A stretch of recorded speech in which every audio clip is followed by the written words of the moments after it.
when I started my work, I was seeing a lot of people deficient in B12, and I was wondering what was going on. Also, with our diagnostic skills, we know how to diagnose people suffering with B12. And B12 is very, very important. I mean, of the 13 vitamins you need, B12 is perhaps one of the key vitamins. What makes it quirky, B12, is the fact that it's the only vitamin which gives you cobalt. So, therefore, it becomes important. And the other thing that's quirky about it is it's only coming from animal protein. It's made in the gut of animals. So, typically, the vegetarian and the vegan is suffering with B12 deficiency. And what you can get it, vegetarians can get it. We teach you ways to get it. But also, the other thing is that usually when you're B12 deficient, the doctors, if they give you a tablet, it's not going to work because it goes into your gut and then bypasses the gut. And then, if there's no absorption going on in the gut, it's not going to get absorbed into your bloodstream. So, a good thing to keep in mind with B12 is make sure it's a sublingual. It goes into your mouth and gets dissolved in your mouth and gets absorbed in your bloodstream right away. That's why most doctors will say, please go and get a B12 shot so that the absorption happens right away and you get your B12.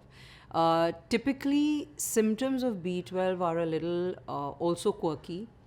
My mother was a classic case. Sugar depletes B12.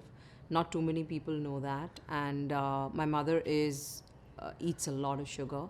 So, this thing about the tremors in your hand, or muscle fatigue and soreness, chronic fatigue syndrome, damage on a immune function, suppressed immune function, and then there's cellular damage. This is all happening because of, this little spaciness that people get when they're talking to you. It's all B12 related. So when I had started the program and when I started training, I kind of diagnosed my mom for low B12 because she was getting these pains and no doctor could explain it.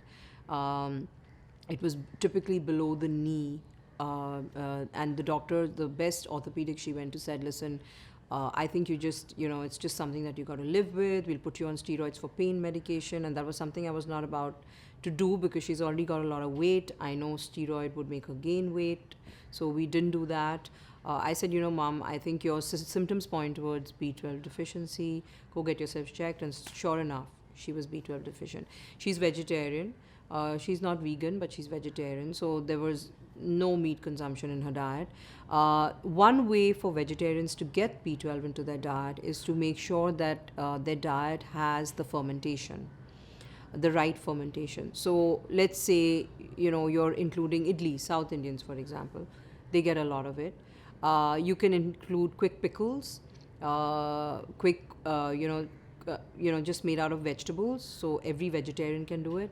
They can be a saltwater brine pickle, it can be a vinegar pickle, it can be a lime juice pickle, but quick pickles, not the Indian way of pickling, not the really higher ferments. Although there's a reason why we Indians have pickling in our system as well of eating, because again there is that fermentation coming in. Fermentation increases B12. Including that fermentation in your diet gets in the B12. So therefore, you must make sure that, I would say, each meal component of yours has a bit of fermentation. 1 to 2 teaspoons maybe of a pickle at your mealtime gets in the fermentation. Also, you need very little of the B12. You need like 4 micrograms. So that's very, very little to keep you going on a daily basis. And again, B12 again works with a couple of things you should know. It works with vitamin D, it works with magnesium, and it works with calcium together. Most people who test low on B12 are also low on vitamin D.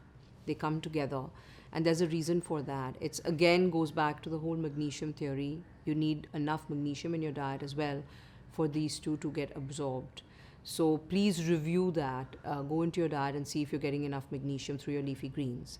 But yeah, I mean, if I get a vegetarian coming in or a vegan coming in showing me low B12 deficiency, we immediately make sure that they up their pickling. We immediately make sure that they get in the sauerkraut, and I see that they're getting a lot of fermentation in their diet to increase their B12, and it's always worked. So that's a little tip for you. Look at the recipes of pressed salads and sauerkrauts, and get your B12 from there.